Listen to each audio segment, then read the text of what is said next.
في واحدة بتهدد واحد من أصحابي بصور وفيديوهات كان بعتها لها في لحظة طيش وصديقي منهار مش قادر يمسك دموعه.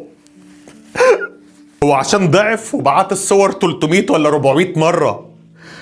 تعملي فيه كده؟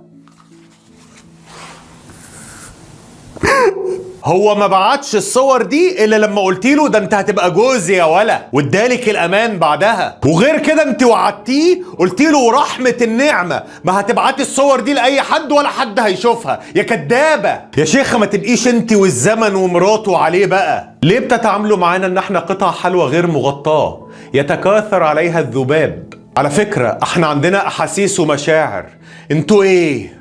ما عندكوش اخوات بلاستيك؟